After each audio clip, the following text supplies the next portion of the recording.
The first time I saw my father again, he was on a giant screen hanging above a hotel lobby I could never have afforded as a child. His face, smooth, polished, practiced, filled the glass and marble space while people wheeled suitcases beneath his smiling image. African Business Icon of the Year. The headline at the bottom of the news segment read, "Please tell us where you are watching from, and don't forget to subscribe, like the video, and share it with someone who needs this story." I stood there in my thrift store coat, clutching a worn leather bag, and felt 12 years old My hands went again. cold, my chest tightened, and for a moment the ground beneath me wasn't polished tile but loose, icy stones on a mountain path. I could hear the wind howling again, tearing through my thin jacket. I could taste the dry metal of fear on my tongue, the way it had the night he drove away. The smell of expensive coffee around me blurred into the memory of smoke from damp firewood. Somewhere between the soft piano music in the lobby and the clinking of coffee cups, the past slipped its fingers around my throat and squeezed until the present barely existed. I wasn't just watching a news segment. I was watching the ghost of a man who had buried me alive without digging a grave. They were calling him a visionary, a generous philanthropist. The anchor on the television listed his donations to children's hospitals, his scholarship funds, his foundations, changing lives across the continent. A group of businessmen near me nodded along, eyes bright with admiration, their voices low with respect as they mentioned his name like a blessing. I almost laughed. The sound bubbled up but got stuck in my throat, sharp and sour. My father's suit was midnight blue, his tie the color of fresh blood. He spoke about legacy, about responsibility, about never abandoning the next generation. I pressed my nails into my palms so hard it hurt, needing pain I could control to drown out the pain I couldn't. Didn't they know? Didn't anyone see the hollowness behind his eyes? The cameras loved him, but the mountain had seen the truth. Somewhere inside my chest, a little girl's voice whispered, "He left you. He left you where no one was supposed to find you." And for a second, I thought I might collapse right there in front of his perfect, lying face. "Ma'am, are you okay?" a hotel staff member asked gently. His voice snapped me back into the present like cold water. I realized my breathing was shallow, my vision edged with black, the tips of my fingers tingling. I forced a smile I didn't feel and nodded. "I'm fine," I lied automatically. Fine. Such a small, neat word for a life stitched together from abandonment and survival. The word didn't belong to someone who once lay in the dirt of a freezing mountainside, too weak to cry, counting heartbeats and breaths like they were borrowed. I stepped away from the center of the lobby and leaned against a marble pillar, its chill seeping through my back. Above me, my father's face shrank as the segment ended. The screen shifted to weather reports and stock prices, but my heart was still back on that mountain, snow melting on my cheeks like slow, reluctant tears. I had spent years building a life that did not revolve around his name, his money, or his ghost. And yet, just like that, one TV screen had dragged me right back into the night he decided I was disposable. I told myself I had come here today for business, not ghosts. The invitation in my bag said, "Future Leaders in Impact Investing, Private Roundtable with Chief Sponsor, Nia Cole." That name used to be a door that shut in my face. Now it was a door I could walk through on my own terms, with my own key, bought with long nights and raw determination. The irony wasn't lost on me. My small health nonprofit, Mountain Light Initiative, had just secured its biggest grant, and this event was supposed to be the moment everything changed. I had promised my team I would network, shake hands, tell our story with pride, and come back with new possibilities. I hadn't told them that the man funding the evening once refused to sign a consent form for my surgery because it clashed with a board meeting. I hadn't told them that the first time I learned mountains could be silent was the night he drove away and took the sound of car tires, of hope, with him. To them, he was a potential long-term partner. To me, he was the man who taught me that love could freeze to death and still somehow keep breathing inside your chest. I straightened my blouse, checked that my name tag was pinned correctly, Nia Cole, founder, Mountain Light Initiative, and forced my legs to move toward the conference hall. Each step felt like walking deeper into a past I had sworn not to revisit. The plush carpet swallowed the sound of my heels, and I wondered, absurdly, if the mountain would recognize the woman I had become. Maybe survival had made me taller inside. Maybe the little girl he left was still there, hiding behind my steady posture and carefully done braids. The doors slid open with a soft hiss, and there he was. Not on a screen now, but in the flesh. Older, a little heavier, streaks of gray at his temples, but still carrying that effortless power that made people rearrange their posture when he entered a room. His gaze swept lazily over the crowd, smiling, shaking hands, accepting praise like oxygen. For a heartbeat, our eyes almost met. I froze. He looked right through me, as if I were just another nameless face in a sea of ambitious strangers. And in that moment, as anger and something far more fragile burned in my chest, I knew one thing. Before this night ended, he was going to remember exactly who I was, and what he did on that mountain. I grew up in a house where silence was louder than love, even though the world believed my father's home overflowed with warmth and generosity. From the outside, our mansion looked like the kind of place where fairy tales were born: marble floors, tall windows, expensive art, and chandeliers that scattered light like fireworks. But inside, every room felt cold, as if the walls themselves were holding their breath. I learned early that wealth did not make a man kind, and power did not make him present. My father, Nia Cole, was a giant in every room he entered, and everyone admired him for it. Everyone except me. When I was a child, I used to wait by the stairs every night, pretending to read until his footsteps finally echoed through the hallway. His presence always smelled like cigar smoke and expensive cologne, a combination that made my stomach twist. He would nod at me but never touch me, never ask about my day, never kneel to look into my eyes as if I were someone worth knowing. I grew up watching him from a distance, not because he was far away, but because he never came close. My sickness began as something small, a cough that refused to leave, fatigue that wrapped itself around my bones, shortness of breath that made stairs feel like mountains. At first, my father hired the best doctors, not out of love, but out of obligation to protect his image. He liked perfect things: flawless business reports, polished speeches, children who smiled on command. My sickness didn't fit into that picture. Every medical test that returned inconclusive only deepened the cracks between us. My mother, quiet, graceful, soft-hearted, tried to soothe me. She brushed my hair each night and whispered prayers in Yoruba, telling me God would not forget a child like me. But even her love began to fray under the pressure my illness placed on the household. I overheard arguments behind closed doors, my father blaming her, my mother crying that it wasn't anyone's fault, the sound of something breaking, maybe a glass or maybe her heart. I stopped asking for help because I didn't want to be the reason the house shook anymore. The day everything shifted, I was lying on the cold floor of my bedroom because the coolness made it easier to breathe. I heard footsteps approaching, my father's heavy stride, my mother's light one. They stood outside the door, their voices muffled but sharp. "She is getting worse," my mother whispered, panic threading her words. My father's reply was ice. "She is becoming a liability." That word, liability, burned into me like a brand. I didn't fully understand it then, but I understood enough. I was 12, old enough to recognize when someone you love begins to see you as something that drains instead of something that matters. "We should take her abroad," my mother insisted. "There are specialists." "Do you know what that will cost?" he snapped. "Do you know the board is already questioning my travel schedule? Do you know how much attention this brings?" Attention. That was the problem. Not my cough. Not my pain. Not my fear. It was the way my sickness threatened the spotless life he curated for the world. I lay there listening, wishing I could disappear just to stop being the burden they were weighing like numbers on a spreadsheet. As time passed, my mother's presence became more fragile. She was there physically, but emotionally she drifted further away, as if she were shrinking under the weight of a man who never allowed himself to bend. She still tucked me in, still kissed my forehead, but her eyes always carried a shadow. Fear of losing me, fear of losing him, fear of losing herself in the middle. Sometimes I caught her staring at me with a kind of sorrow that made my chest ache more than the illness ever could. I began pretending to feel better just to make her smile, even if only for a moment. But nothing I did softened my father. He became more distant, more annoyed by every doctor's visit, every missed school event, every reminder that his daughter wasn't strong enough to be displayed like a trophy. I started noticing how he brightened around other children, healthy children, laughing with business partners' sons, patting their heads, lifting them effortlessly. It was the only time I saw him act like a father. Never with me. Not once. I knew then, if love were a currency, I did not earn enough of it to matter to him. The breaking point came quietly, as most tragedies do.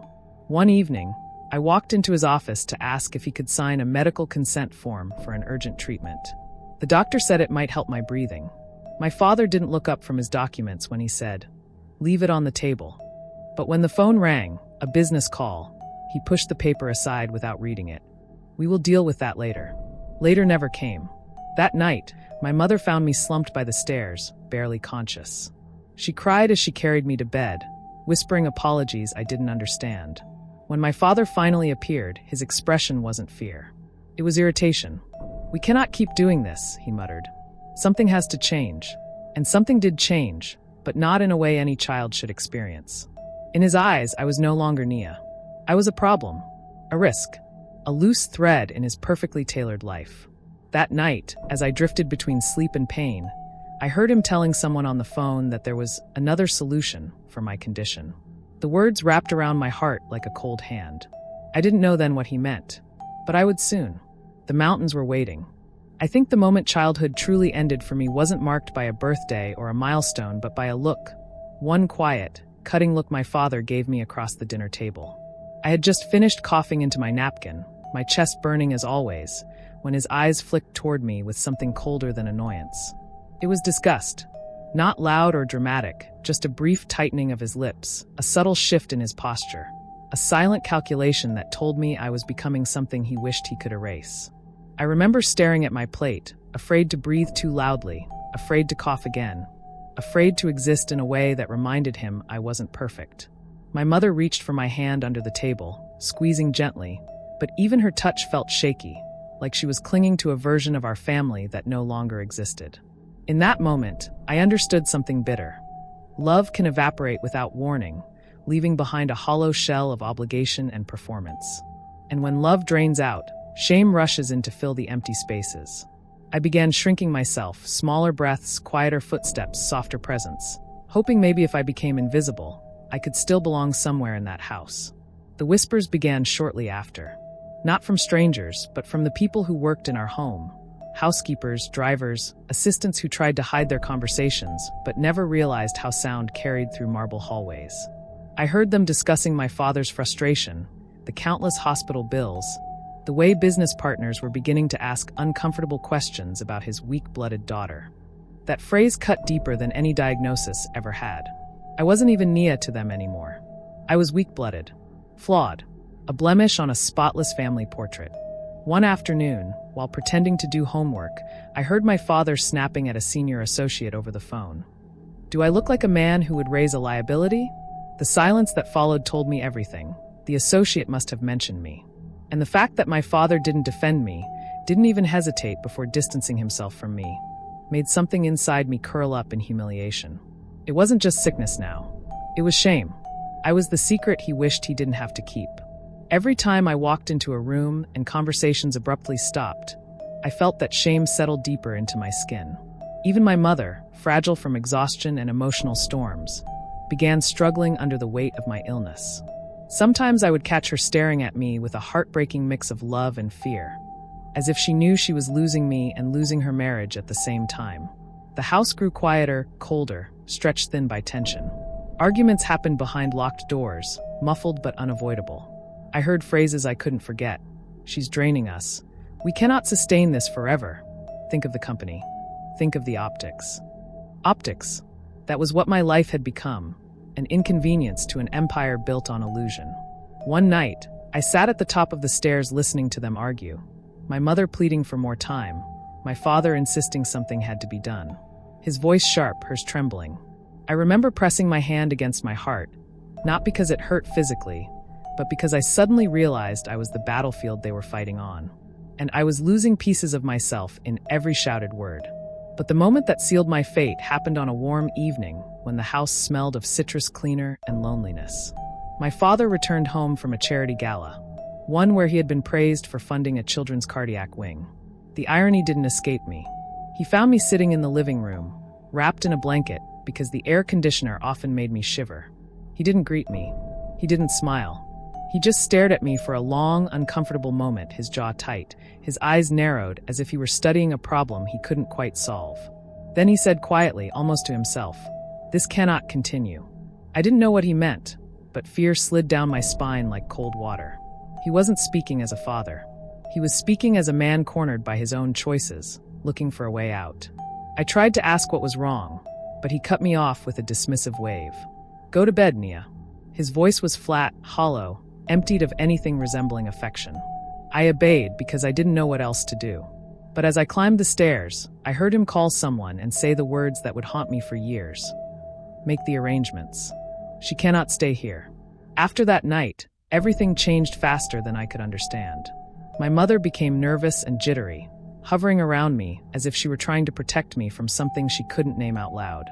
My father stopped speaking to me altogether, moving through the house like a shadow with a purpose I wasn't allowed to see.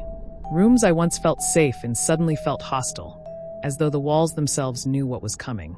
Even the staff behaved differently, avoiding my eyes, speaking softly, their faces carved with pity they tried to hide. Someone left a packed small bag in my room one morning, filled with my warmest clothes. No explanation. No note. Just a silent confirmation that the ground was shifting beneath my feet. I wanted to ask what was happening, but every time I opened my mouth, the words curled up and died in my throat. Something terrible was approaching, something irreversible.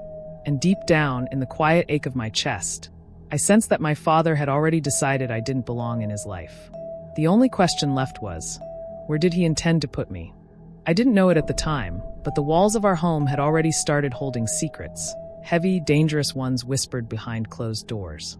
I could feel it in the way conversations stopped when I walked into a room, in the way the staff exchanged glances like people standing under a gathering storm.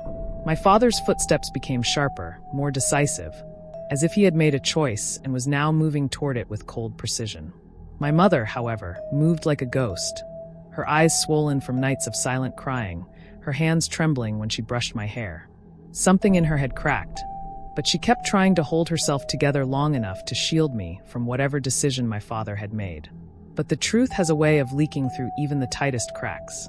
One night, on my way to the kitchen for water, I heard my father's voice coming from his office, low and firm. I don't care about the risk. It needs to be done. A pause. Yes. Somewhere remote. Somewhere discreet. The glass of water slipped from my fingers and shattered on the tiles. I froze, terrified he had heard me. But he didn't open the door, didn't check on me, didn't even pause. He just continued planning my disappearance. Over the next few days, my world tilted in ways I couldn't explain. My father began meeting with strangers, men I'd never seen before, dressed in muted suits that blended into the walls. They carried folders, maps, and photographs. Each time they left, my father's face seemed tighter, more determined, as if every meeting chipped away the last pieces of hesitation in him. My mother tried to intervene, but she no longer had any influence. I overheard one argument where her voice cracked under desperation. Adewale, please, she's our daughter. This isn't the answer. His reply was cold, clean, final. You are too emotional. This is for the best. For the best. As if abandoning a child could ever fit inside something so calmly spoken. My mother sobbed, begging him to reconsider, but he told her love was blinding her and that tough decisions had to be made by strong people. I remember thinking how strange it was that strength looked so much like cruelty in our house. I remember thinking how scary it was that my life was being negotiated like a business deal, while I stood only a few feet away. The first clear sign that the plan was real happened on a Sunday morning. I woke to find my mother sitting at the edge of my bed, her hands clasped tightly in her lap. Her eyes were distant, unfocused, as if she was fighting a war inside herself. Nia, she whispered, we're taking a trip in a few days. Somewhere quiet. Somewhere you can rest. Rest. That word landed too softly for the dread it carried. I asked if my father was coming. She hesitated too long before answering. He'll meet us there later. She couldn't even look me in the eyes. I knew she was lying. I knew the truth was buried under her forced smile and trembling hands. She kissed my forehead with lips colder than her skin and told me to pack warm clothes. When she left the room, I pressed my head into my pillow and cried silently because my mother's life felt like the end of something safe. Even then, I didn't fully understand what rest meant to my father. I didn't know that mountains could be used as prisons or graves. In the days leading up to the trip, small things kept disappearing from my room, books, toys, clothes, as if someone was quietly erasing pieces of my childhood. No one explained why. No one asked how I felt. My father didn't speak to me at all. He walked past me with the same expression he used when approving financial reports, calculating, detached, unmoved. I watched him from the upstairs balcony one evening as he spoke with a man near the driveway. The man pointed at the trunk of a dark SUV, then at a map he unfolded on the hood. My father nodded with satisfaction, his features settling into the certainty of a man securing a future without me in it. My stomach twisted as I realized they weren't planning a healing trip. They were planning a disposal, a relocation of a problem.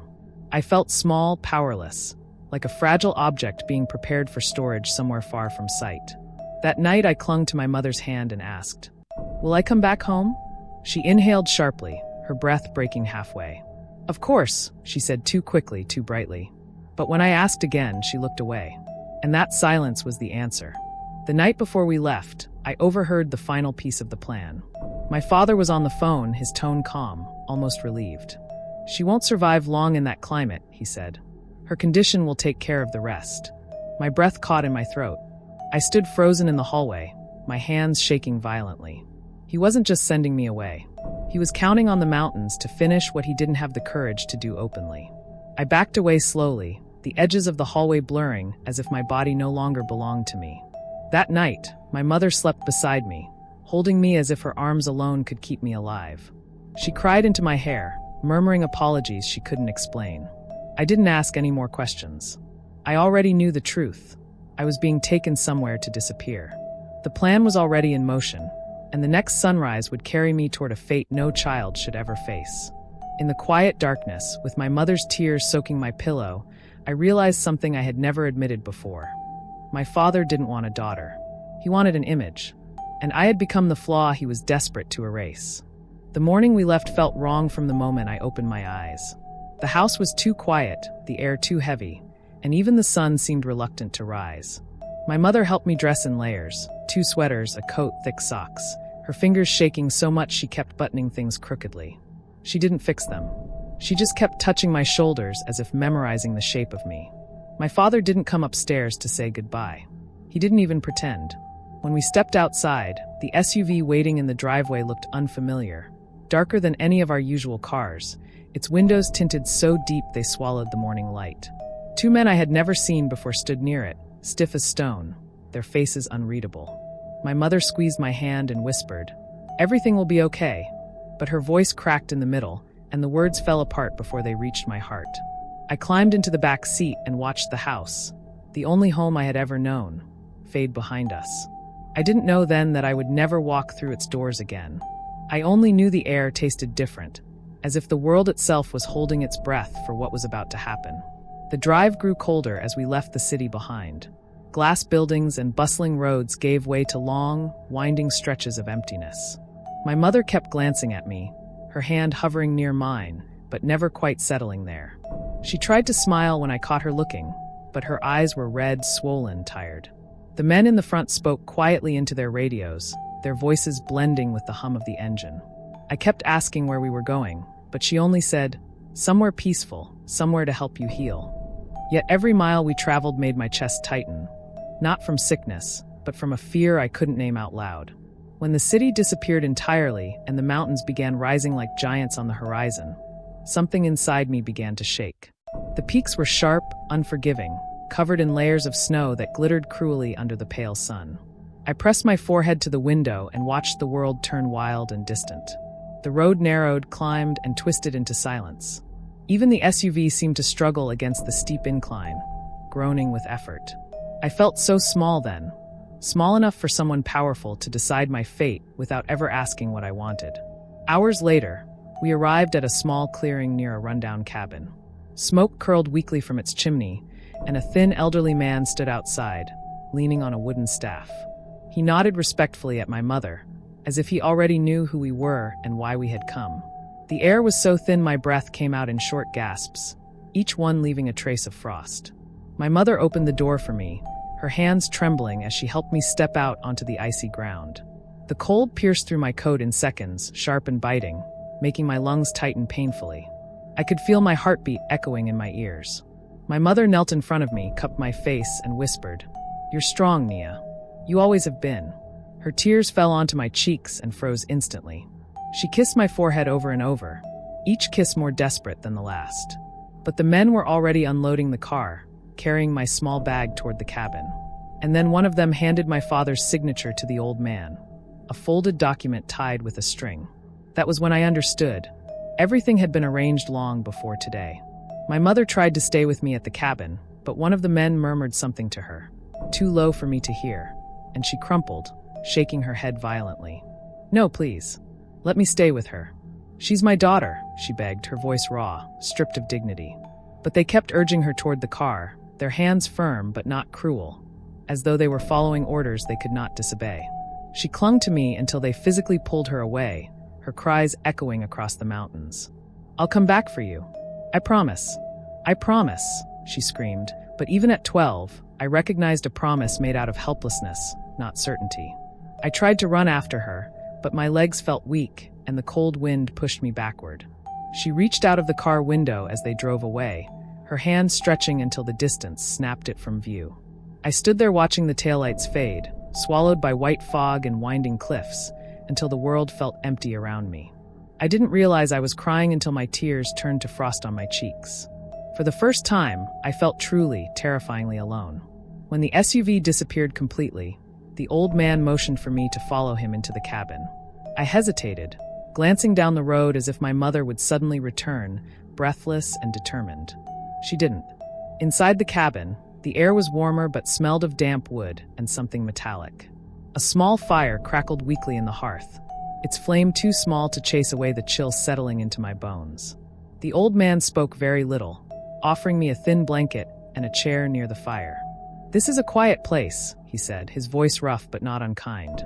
"You can rest here." Rest. That word again. I sat there shivering, unable to stop replaying the look on my mother's face, the way my father never even showed up, the way the world seemed to narrow into a single, icy point. Outside, the mountains stretched endlessly, silent and uncaring. I realized then that this was not a place for healing. It was a place for forgetting, where a child could disappear without questions. As the fire flickered, its light dancing across my trembling hands, one truth settled painfully into my chest. I had been left in the cold. The first night in the mountains felt like a test, one I wasn't sure I had the strength to pass. The cold cut through every layer of clothing, as if I were wrapped in paper, not fabric. My breath came out in choppy bursts, the air so thin it scraped my lungs raw. The old man, whom I later learned was called Baba Cola, kept the fire alive with slow, rhythmic motions, adding wood piece by piece as though he'd spent a lifetime fighting back winter. He didn't talk much, only glancing at me now and then with eyes that seemed to carry 1,000 unspoken stories. I kept waiting for my mother to burst through the cabin door, breathless and apologizing, telling me she had fought her way back to me. But only silence answered. Silence and wind. I tucked my knees under my chin and cried quietly, the tears drying too quickly on my skin. Everything felt unreal. My father's decision, my mother's helpless promise, the cabin swallowed by shadows. I felt like a forgotten object placed on a shelf too high for anyone to reach. Yet beneath the fear, something unfamiliar flickered in me. Not strength exactly, but the faintest spark of refusal. I wasn't ready to vanish, not yet. When morning came, the mountains greeted me with a cruel brilliance. Sunlight glinted off the snow, blindingly white, and a sharp wind sliced across the clearing like a warning. My body ached from cold and fear, but Baba Cola insisted I must go outside. "You must learn this place," he said, handing me a walking stick taller than I was. "The mountain shows mercy only to those who respect it." His voice carried no softness, but there was no unkindness either, just truth. The snow crunched beneath my boots as I followed him along a narrow trail that wrapped around the ridge. I felt dizzy every few steps, my sickness tugging at my strength like unseen hands. Baba Cola watched me closely. "Slow breaths," he instructed. "The mountain will not rush for you. Do not rush for it." It was strange, but his simple words comforted me more than anything my father had said in years. As we walked, the world expanded, endless pines, jagged peaks, and valleys so deep they seemed bottomless. I realized for the first time how small the house I had grown up in really was. How small my father's world was, compared to the one I was being forced to face. Later that day, as Baba Cola chopped firewood, a woman arrived, wrapped in layers of cloth, her face weathered but warm. She introduced herself as Mama Saad, a healer from a nearby village. Her voice was gentle, almost melodic, and when she looked at me, her gaze didn't hold pity, only concern. "This child is too thin," she said, touching my cheek carefully, "and the sickness sits heavy on her chest." She brewed a mixture of herbs in a small clay pot, the smell earthy and strange.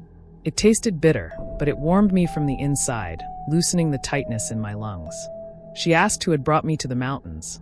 I hesitated, unsure whether I should lie, but when I opened my mouth, the truth tumbled out in fragments. My illness, my father's distance, the healing trip. She listened in a stillness so deep it made me want to cry again. When I finished, she sighed softly. Some people fear what they do not understand. Some fear what they cannot control. And some, she paused, choosing her words carefully, some fear anything that does not fit the story they tell the world. Her words stung because they felt too true. But they also soothed something in me. She wasn't excusing him.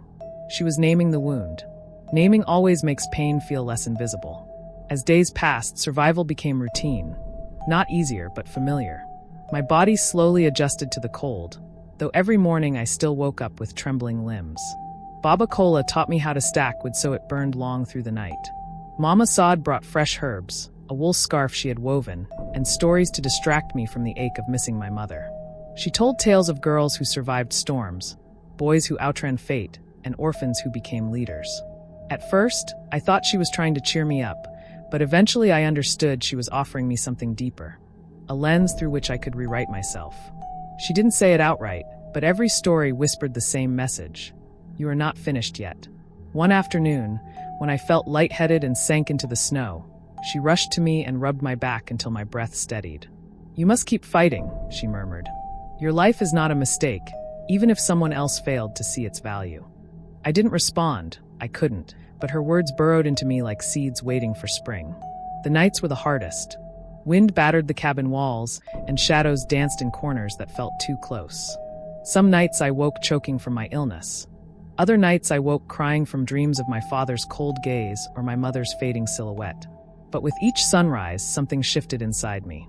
I learned to listen, to the wind, to the crackle of fire, to the rhythm of my own trembling breath. I learned that fear could be heavy, but it did not have to be permanent. Baba Cola once told me, a child who survives the mountain becomes someone no man can break. At the time, I didn't believe him. I felt breakable in every way. Yet each day I rose again, weak but willing. Each day I lived, despite what was meant to happen to me. And slowly, impossibly, survival began stitching itself into my bones. The mountains had not welcomed me, but they had not claimed me either. And in that thin space between suffering and endurance, something quietly powerful took root. The beginning of a life I would build for myself, far away from the man who left me to die. Time in the mountains did not move the way it did in the city. Days stretched long and slow, carved by wind and silence, while nights folded over themselves like heavy blankets. Weeks passed, then months, and before I realized it, a year had settled around me like a second skin. I was no longer the trembling girl who had stepped out of that SUV, wrapped in fear and abandonment. My body remained fragile. My sickness didn't disappear, but I had learned how to live with it instead of drowning beneath it. I learned when to rest, when to push, and how to breathe through the tightness in my chest without panicking. Baba Cola became more than a caretaker. He became a strange kind of mentor, teaching me how to identify edible plants, how to read the sky for storms, how to hear danger long before it arrived. And Mama Saad, she became my comfort, my steady warmth in a world too cold for a child. She brought me stories, laughter, woven scarves, and the kind of motherly presence my own mother could no longer freely give. The mountains demanded endurance, but in return, they offered something priceless: resilience. Little by little, I began to see myself not as a discarded burden, but as someone who had survived what was meant to end me. When I turned 13, the villagers from the valley came to celebrate with a simple feast. They arrived with baskets of roasted yams, dried fish, worn musical drums, and small tokens: wooden carvings, beaded bracelets, hand-stitched gloves.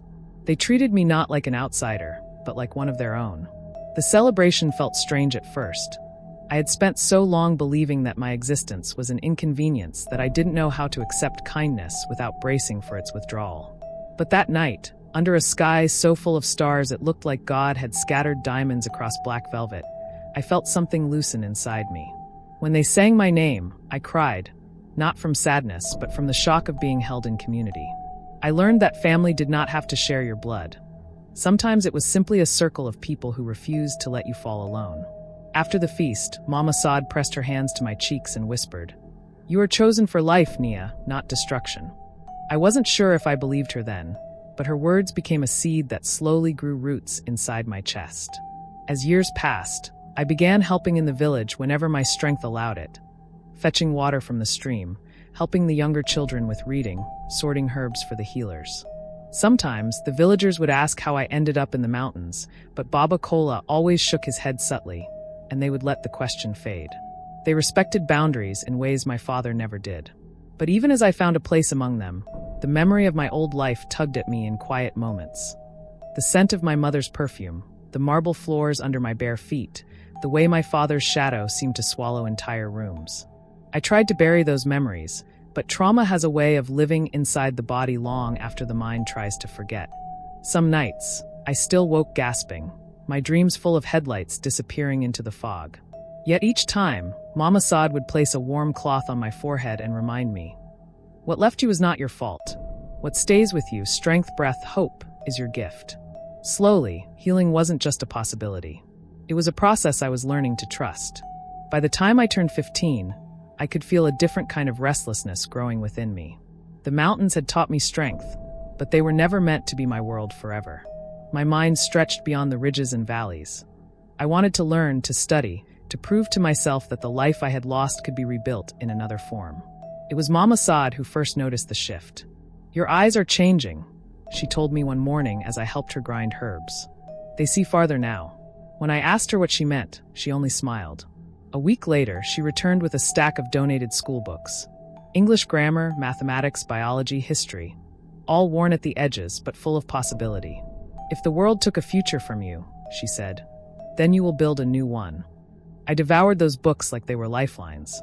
Reading became a doorway, opening worlds far beyond my small cabin. I studied every day, fighting through headaches, coughing fits, and fatigue because I could feel something important shifting inside me. My mind felt awake, hungry, determined. I was no longer surviving. I was preparing. The real turning point came when a visiting aid worker arrived in the village one summer. She was a young Nigerian woman named Amaka, working with an outreach program that brought supplies to remote communities.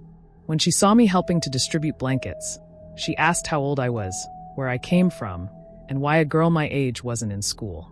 I hesitated, but something about her gentle curiosity made me open up more than I expected. When I told her a small version of my story, carefully leaving out my father's name, her face tightened with sadness and anger. "You deserve more than this," she said firmly. "You're bright, you're capable, and you have a fire in your eyes. Don't let anyone extinguish it." A month later, she returned with news. She had spoken to her organization, and they wanted to sponsor me for a remote learning scholarship. I cried so hard I couldn't breathe properly, but Amaka held my shoulders until I steadied. "Your life begins now, Nia," she whispered. "Not in the shadow of a man who threw you away, but in the light you build for yourself." That night, lying under the soft glow of a kerosene lamp, I realized something profound. The mountains didn't just keep me alive. They shaped me. They grew me. They prepared me to rise in a world where I was never meant to survive. And so, a new chapter of my life began. Not one chosen by my father's cruelty, but one forged by resilience, unexpected kindness, and the quiet rebellion of believing I was worth more than the fate he planned for me. I didn't know it then, but the woman I was becoming would one day stand in rooms he could never imagine, and he would be forced to face the truth he tried so desperately to bury. The mountains had not broken me. They had built me. By the time I turned 16, the mountains no longer felt like a cage. They felt like the forge where I had been remade. My body was still fragile, yes, and my breath sometimes shook under the weight of thin air, but my spirit had stretched wider than the valleys below. I spent every morning studying, every afternoon helping in the village, and every night writing in the small journal Amaka had gifted me. In its pages, I recorded everything. The sounds of the wind, the names of herbs, the stories Mama Saad told, the ache of my past, and the shape of the person I wanted to become. I stopped thinking of myself as the child who had been left behind. Instead, I began to imagine a future where my survival was not an accident, but a mission. The scholarship allowed me to take online classes, slow but steady, and each passing week I filled my mind with knowledge that no one could take from me. I still had moments where memories pierced through like icy needles. The SUV driving away, my mother's scream, the cold settling into my bones. But those moments no longer drowned me. They fueled me. The mountain had taught me the truth. The past could scar me, but it no longer owned me. Despite everything I was building, I still found myself wondering quietly where my parents were.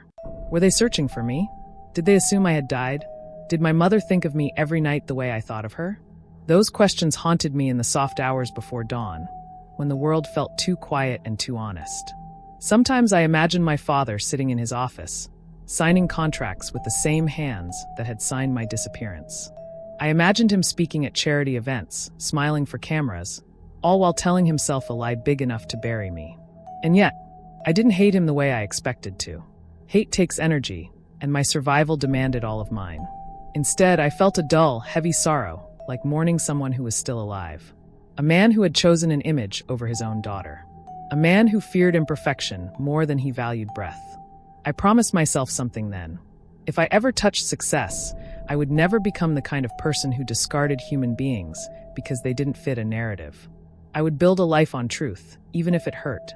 At 17, I finished my courses at a level that shocked even me. The organization that supported my learning recommended me for a national scholarship exam. They said my resilience, essays, and academic excellence made me a strong candidate. When I passed the exam months later and earned a scholarship to a city-based program, I felt the world tilt beneath me again. Only this time, it wasn't fear. It was the dizzying realization that destiny had shifted. Leaving the mountains was both exciting and terrifying. They had been my sanctuary, my proving ground. Baba Cola hugged me, awkward, stiff, but heartfelt. "You came as a shadow," he murmured. "You leave as fire." Mama Saad cried openly, pressing herbs into my hands and whispering prayers that clung to my heart. The villagers threw a small celebration, gifting me more than they could afford. Fresh bread, a hand-sewn coat, jars of dried leaves for my lungs, and a carved wooden pendant shaped like a mountain peak. They called it Alafia, peace. I wore it around my neck and promised never to forget where I had been reborn.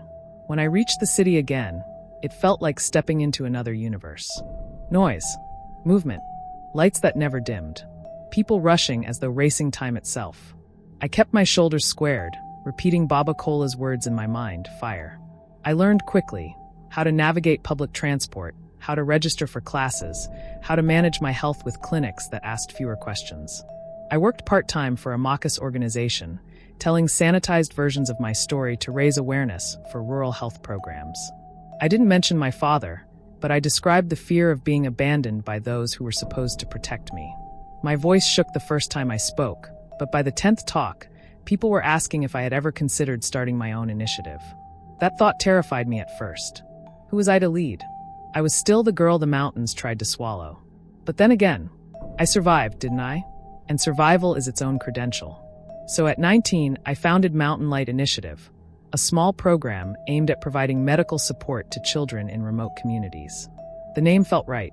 The mountains had taken so much from me, but they had also given me a light I didn't know I carried. A light I now wanted to give others. As Mountain Light grew, news outlets began to notice. A quiet feature here, a small interview there. My story resonated with people not because of tragedy, but because of triumph. I refused to be defined by the man who abandoned me.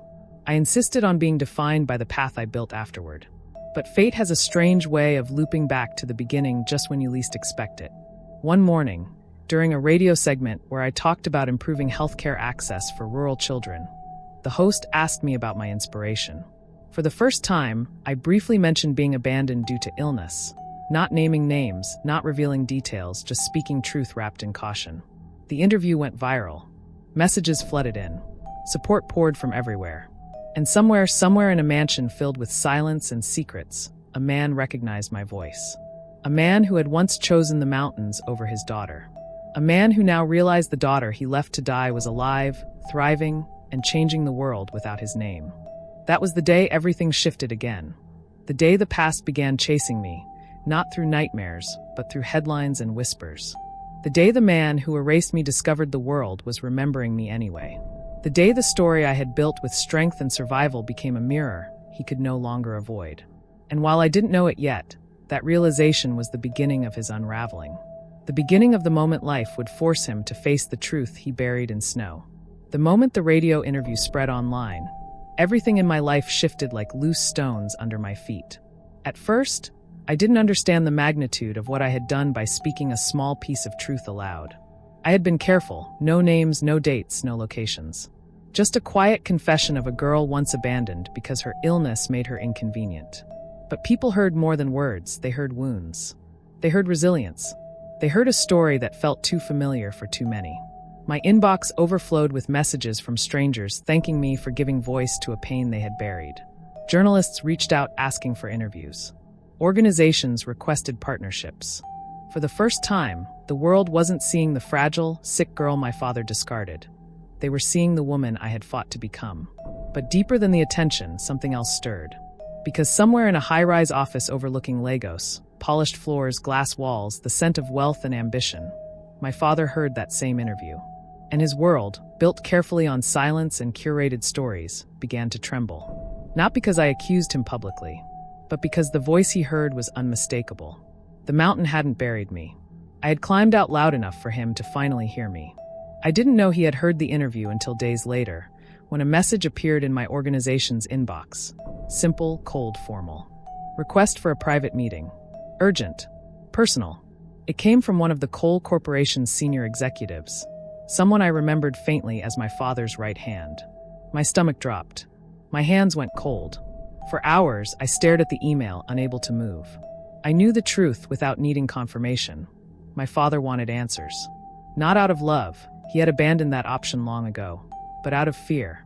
Fear that his spotless reputation, polished for decades, was now standing on a fault line with my voice echoing beneath it. My team assumed it was good news, a powerful donor wanting to support our work. They celebrated, but I excused myself, locked myself in a bathroom stall, and cried silently into my hands. I wasn't ready to face him. I wasn't ready for the man who left me to die to suddenly want access to my life. That night, I couldn't sleep. I kept hearing his voice in my memory, cold, decisive, dismissive, saying I was a burden, a liability. I wondered what he would say now that the burden had made a name for herself. 2 days later, something happened that forced my hand. A journalist published an article titled "The Mystery Girl Raised by the Mountains." Who abandoned Nia? They traced fragments of my story to a timeline that overlapped suspiciously with my father's public disappearance years ago, a charity tour he claimed to have taken abroad. The article didn't accuse him directly, but it didn't have to. The internet began speculating with frightening speed. People dug up old photos, old interviews, old rumors.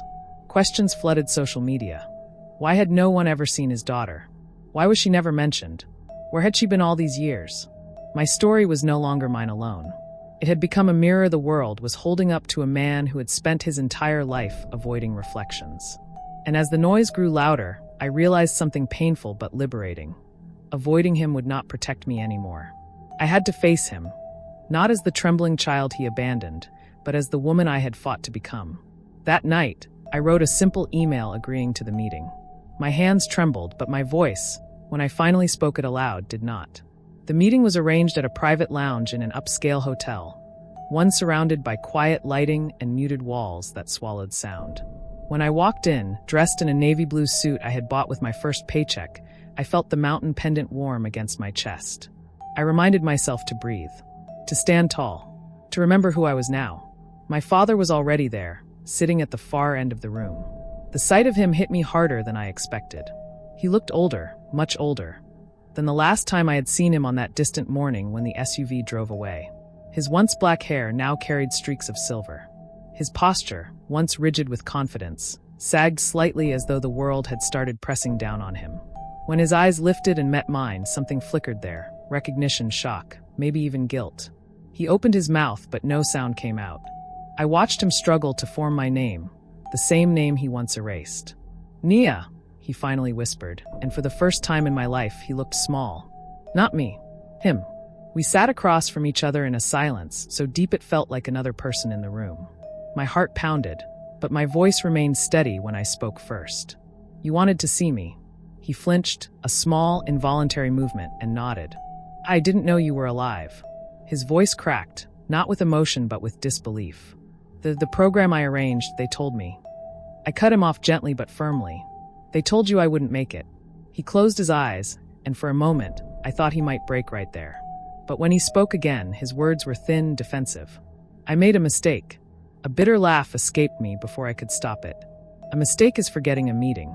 A mistake is misplacing a document. I leaned forward.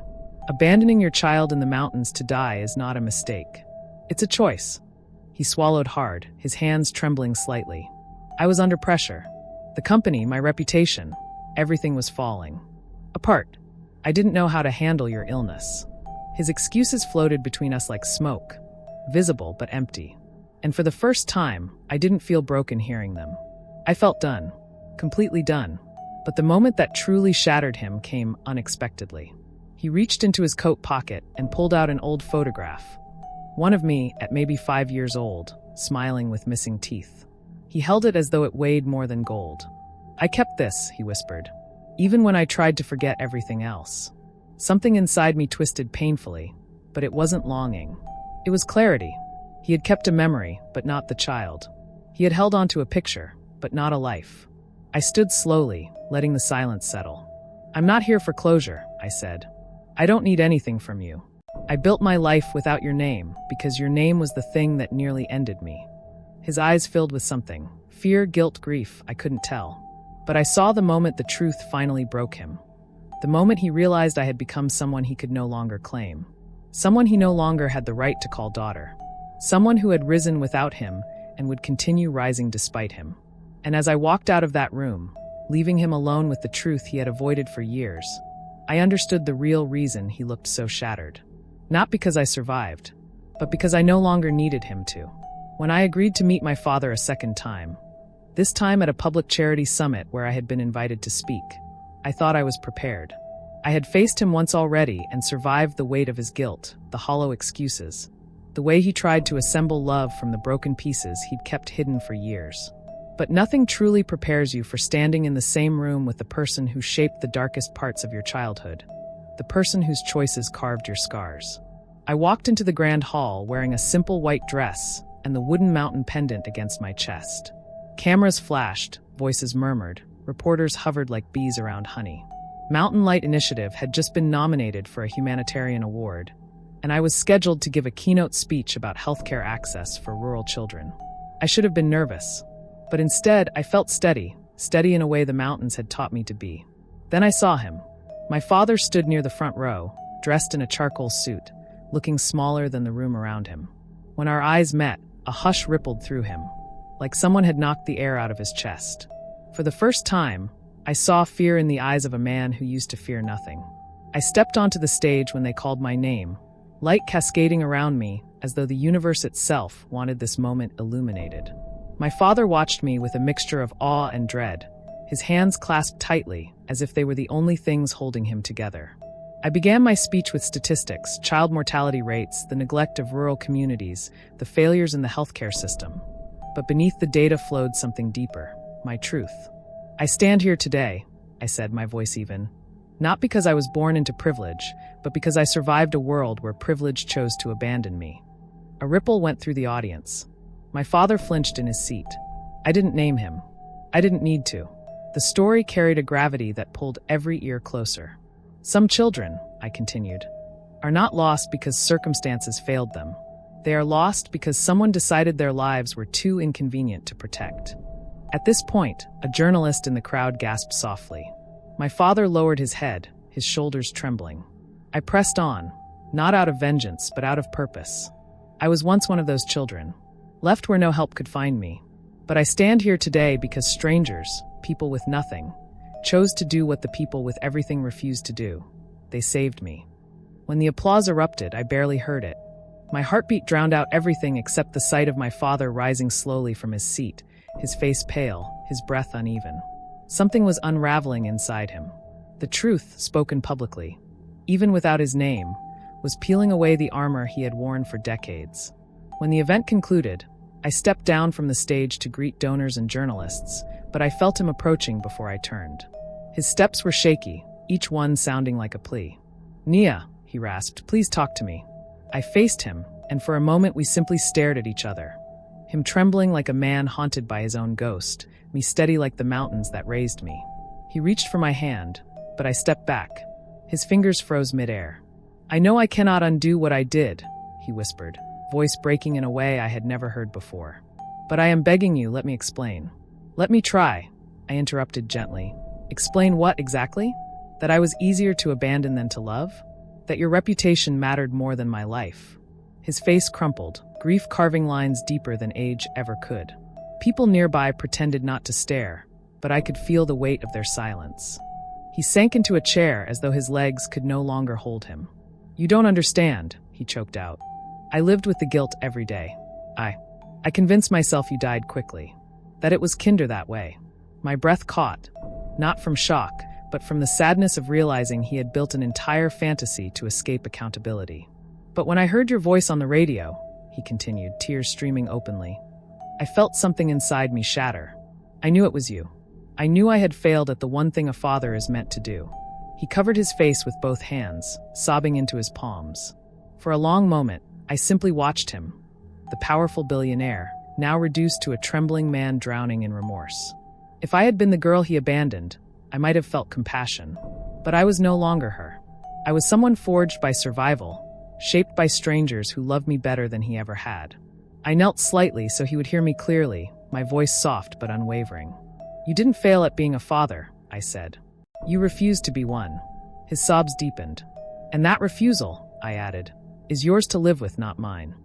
The moment that broke him completely came not from my rejection, but from my next words spoken calmly, without anger.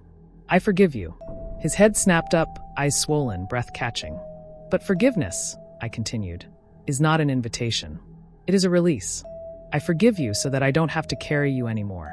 He stared at me with devastation so raw that even I felt the sting of it. Then came the final blow, gentle but absolute. The people who saved me, who raised me, who believed in me, those are my family. Not you. His chest heaved, his lips trembling. I stood slowly, and as I did, he reached out again, this time not to hold me, but to steady himself. Please, he whispered, broken. Let me be part of your life, even if only from a distance. I shook my head softly. You already were, I said. From a distance is all you ever gave me. And now, that's all I choose to give back. Then I turned and walked away, leaving him collapsing into himself, a man finally confronted by the truth he had tried to bury under power and pride. As I stepped into the sunlight outside the summit hall, the air felt lighter. The sky stretched wide above me, as open as the world I had fought to build. Behind me, a man who once defined my life was crumbling under the weight of the reflection he had spent years avoiding. And for the first time, I understood the strange freedom of surviving someone who never expected you to thrive. My father had broken me once, but now, facing the woman I had become, it was he who broke. In the weeks that followed the summit, the world shifted in ways I could never have predicted. My speech spread across social media. Short clips, quotes, even grainy recordings taken by people in the audience. Viewers didn't need names to understand the message. They didn't need a villain to recognize cruelty. They simply heard a woman speaking truth shaped by survival. Journalists began digging deeper, creating timelines, asking questions no one had dared ask before. Why had Nia Cole's only daughter vanished from public view so suddenly? Why had there been no mention of her illness? Why did public records show a suspicious gap in his travel history the same year I disappeared? The silence around him, once a shield, now became a spotlight. And every attempt he made to hide behind his reputation only made the world lean in closer. I watched the unfolding chaos from a distance, not with satisfaction, but with a quiet numbness. This wasn't revenge. It was reality finally catching up to him. When you build your empire on lies, all it takes is one truth to make it tremble. And tremble it did. Cole Corporation began facing questions from investors. Shareholders demanded transparency. Charity boards requested explanations. My father attempted to issue a statement, carefully worded, emotionless, rehearsed, but people weren't moved by polished grief. They wanted authenticity. They wanted humanity. And the truth was, my father had never learned how to be human outside of performance. Reports soon leaked that he had stepped down temporarily for health reasons. Rumors spread like wildfire. Depression, stress, exhaustion, the resurfacing of long-buried mistakes. His public appearances dwindled. His confident posture collapsed. Even the brightness in his eyes, the one he used to captivate audiences, dimmed into something hollow. My mother, who had long been isolated by his world, reached out to me quietly through Amaka. She wrote a letter filled with trembling apologies and explanations I was not ready to read yet. I placed it gently in a drawer. Forgiveness doesn't require immediate understanding, but it does require space. And I needed mine. Meanwhile, Mountain Light Initiative began receiving an unprecedented wave of support. Donations poured in from around the country. Ordinary people, small organizations, former mountain residents, even strangers from overseas who had heard my story. Volunteers signed up in record numbers. I expanded our programs, hiring medical teams to visit more remote areas, building partnerships with rural clinics, ensuring that no child would face illness alone the way I once had. My father's downfall was never the mission, but somehow, my rising became entwined with his unraveling. The same newspapers that scrutinized him celebrated me as a symbol of resilience. The irony was sharp enough to cut through bone. The man who discarded me was now being overshadowed by the daughter he tried to erase. One headline read, "From abandonment to advocacy, the girl who survived the mountains becomes a national force for change." When I saw it, I closed my eyes and let the words settle into my chest, not as triumph, but as truth. I had become someone without him, someone despite him, someone beyond him. But the greatest consequence, the one that broke him more thoroughly than any scandal, came quietly. One evening, after a long day at the clinic, I received a call. A soft, trembling voice on the other end said, "He's asking for you." It was my mother. She explained that my father had fallen ill. Not gravely, but significantly enough that his doctors insisted he rest and avoid stress. "He keeps saying your name," she whispered. "He keeps asking if you'll come." I sat in silence for a long moment, listening to her breathe. Was I supposed to feel sympathy? Anger? Closure? I felt none of those things. I felt distance. A distance so profound it felt like standing across a frozen lake from someone calling your name, with the ice too thin to cross safely. "Tell him," I began, my voice calm, steady, older than my years. "Tell him I wish him healing. But I cannot come." My mother exhaled shakily, sadness woven into every breath. But she didn't argue. She didn't beg. She simply said, "I understand." And for the first time, I believed her. In the following days, I heard that my father spent hours staring at the old photograph of me. The one from when I was 5, the one he carried in his coat pocket. He reportedly told one of his assistants, "I kept the picture, but I lost the child." Those words circulated through the corporate halls like a ghost, and soon even the public began to echo them. He became a symbol, not of leadership, but of a cautionary tale, of what happens when a man chooses image over humanity. His company stabilized under new leadership. His charities continued without him. Life moved on, as life always does. Except for him. He remained suspended in the quiet grief of a truth he could no longer escape. He would never get back the daughter he threw away. And I would never return to the girl who once begged him to see her. The mountains had taken her tears, her fear, her innocence, and given her something far greater in return. A voice, a purpose, a name she built herself. Yet, the final collapse wasn't his reputation. It wasn't his career. It wasn't even his health. The final collapse came from the realization that I no longer needed anything from him. Not his apology, not his explanation, not his presence. Forgiveness had not softened the consequences. It had simply freed me from carrying them. And when a man who once held the whole world in his hands realizes he no longer holds even the memory of his child, that is a fall deeper than any scandal, any headline, any illness. It is the fall of a man who finally sees himself clearly. And like the mountains that had nearly claimed me, truth stood tall and indifferent as he crumbled beneath the weight of what he had become.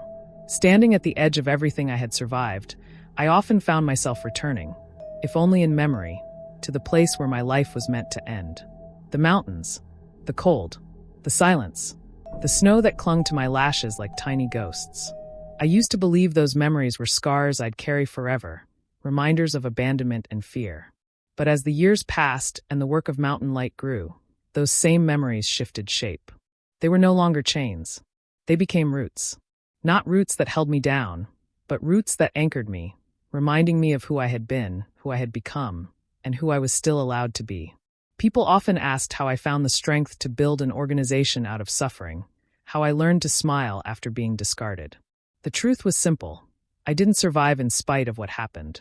I survived because I chose a life bigger than what was taken from me. A life built not on shame, but on purpose. A life that blossomed from the very place designed to break me. And in that sense, the mountain wasn't my grave. It was my beginning.